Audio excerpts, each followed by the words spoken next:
Okay, let's go.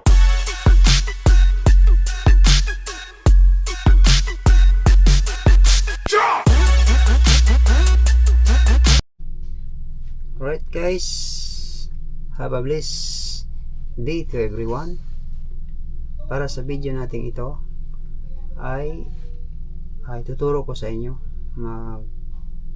kung paano tayo mag-connect ng DJI Mic Mini sa cellphone.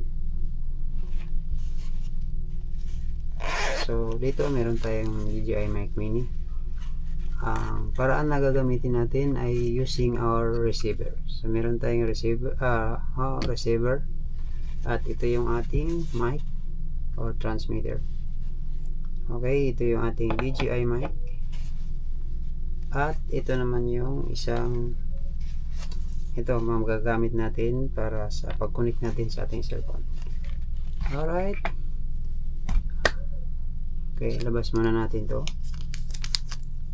Yan, turo ko sa inyo kung paano mag-pair ng mic dito sa ating receiver bago natin ilalagay sa ating cellphone.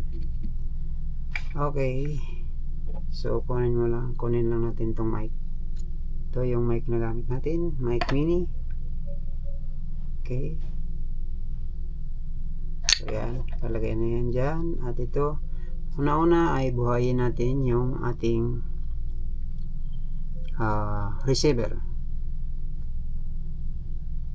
Up, ito pala muna ako, tanggalin muna natin to. First, tanggalin natin to, yung ito na nakasingit dito, yung kanyang cover. Pag tinanggal mo yan, so yan. Okay, kita nyo ba guys, yan, nagtanggal na. So ang ipapalit natin ay ito, yung type C na jack papunta sa ating, so ito yung magiging connector sa ating cellphone mula dito sa receiver. So isusuot nyo lang yan dyan guys. Meron naman siyang naka-allocate na para slot na papasok siya. So yan, press nyo lang. Okay, pag nag-click, so ayos na guys. Okay, yan. So una ay i-press natin or power on natin siya. Okay, so nag-power on na tayo. Kita nyo guys, yan, nag-blink na. At ang sunod na gawin natin ay ipa-power on din natin itong yung ating mic. So i-power on lang din natin. Okay, yan. So nag-power on na siya. So ang gagawin natin ay ipipress lang natin to. Ito, ipipress mo tong ito, yan, para mag-pair siya. So yan, pag long press mo yan, so yan, lalabas yan, dalawa, magbi-blink yan. Okay, so tapos ito namang sa ating yun din ang ipipress natin para mag-blink. Yan, tapos dahil nag-blink na silang pareho, ayun, nag-pair na agad guys. Ayan, nakita nyo ba? Nag-steady na yung green nya. So ibig sabihin, ito nag-steady na rin ang green nitong ating mic. So ibig sabihin ay connected na silang dalawa. So ayan. Okay, so ganun lang sila kadali guys mag-connect dalawa. So ayan, parehong green, hindi na nagpa-flash. So ibig sabihin connected na silang dalawa. At ito naman guys na isa na nagbi-blink dito, ibig sabihin yan ay hindi pa siya connected sa cellphone natin or sa camera. Okay, so ang gagawin natin para mag-connect siya, ito naman yun, yan guys, ay sasalpak natin sa ating cellphone. Okay, so ito type C, ito type C yung ating cellphone, type C din yung ating jack. So isasalpak lang natin yan dyan guys.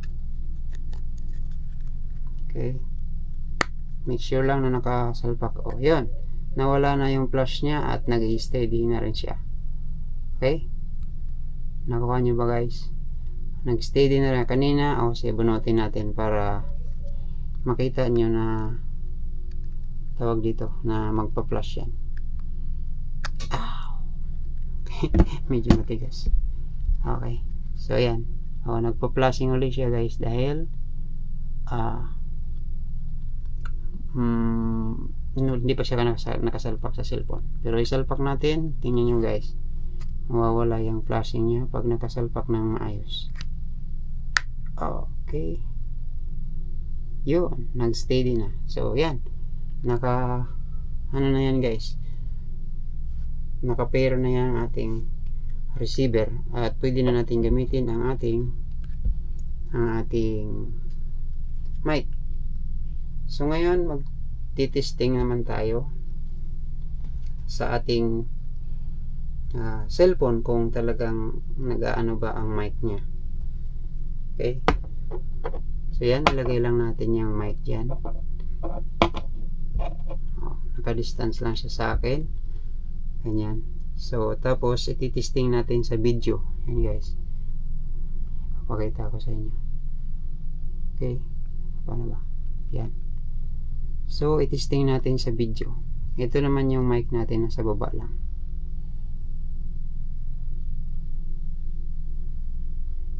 Okay, so i-play lang natin yung video tapos mag mic test tayo. Yan, bawa ganyan. I-play natin yung video. Kaso natakpan yung yan. Dito para kita. Testing natin yung mic. Okay, play. So naka-play na yan ngayon guys. So i-testing natin yung mic. Mic test, mic testing, mic testing. Mic check, DJI mic testing. Alright, so ngayon naman guys, ano ko sa inyo yung, ituturo ko sa inyo yung adjustment nya. Ito. Pwede yung i-adjust, pwede yung meron siyang adjustment dito sa gilid. Nakikita nyo ba? Dito. Ayan guys. Meron yan adjustan, may plus and minus. So ito, papakita ko sa inyo. Yan, pagpihitin natin, i-check natin. Naka-0 tayo ngayon guys. Naka-0 yan. So ang gagawin natin ay i-plus 6 natin para magtaas ang volume. So balik muna natin sa 0. Okay, tapos mic check tayo. Mic check, mic testing number 0. Mic testing number 0. Okay, so then ilipat natin sa plus 6. Pihit nyo lang guys yan. Higita nyo, napipihit na, hindi na, nandito yung 0. So sa 6 na tayo, nakatapat. Okay, so 6, number 6 plus number 6 mic testing plus number 6 mic testing. So medyo lalakas-lakas siguro siya guys. So i-attach natin yung ating voice dyan sa ating video. Okay, so tapos na tayo sa number 6. Plus 6 plus 12 naman tayo, plus 12 mic testing, mic check plus number 12, plus 12 mic check, mic check. Okay, mic check plus 12 mic check plus 12 mic testing. Lipat natin, mic test, mic check, mic testing plus number 6 plus 6 mic testing, mic testing. Okay, mic testing 0 mic testing. Okay, so tapos na tayo doon sa plus. Try naman natin yung minus. So plus tayo kanina, so balik tayo sa baba naman tayo sa minus. Ito yung testing ng 0 mic 0 testing, mic check 0. Minus 6 tayo, minus 6 mic testing, mic check, mic check. So may pagkakaiba sila guys, medyo hihina ng kaunti. Mic check number 6 minus 6. Minus 12 tayo, minus 12. Alright, minus 12 mic check, mic check Pahina siya ng pahina guys. So mic check 12. Mic -12. -12 mic testing. Okay, lipat tayo. -6 mic testing. Mic testing -6. Okay. 0. Back to 0. Mic testing. Mic testing back to 0. So wala siyang adjust guys, kundi sa regular lang na volume or ng ating mic. So sa 0. Mic testing. Okay guys, na ano nyo ba yung pagkakaiba? So sa aking observation ay pag i-minus mo ay medyo hihina-hina or wala lang akong masyadong idea kung ano pa yung babawasin niya dyan, or hihina lang ba siya sa volume or tataas lang yung volume. Okay, so wala pa ako masyadong idea dyan. So yung ito lang yung ating testing muna ngayon. So yung number 1 na goal natin ay ituro ko sa inyo paano mag-pair yung dalawa, yung ating mic, DJI mic mini at saka yung ating receiver para magamit natin sa pag-recording sa ating cellphone. Okay,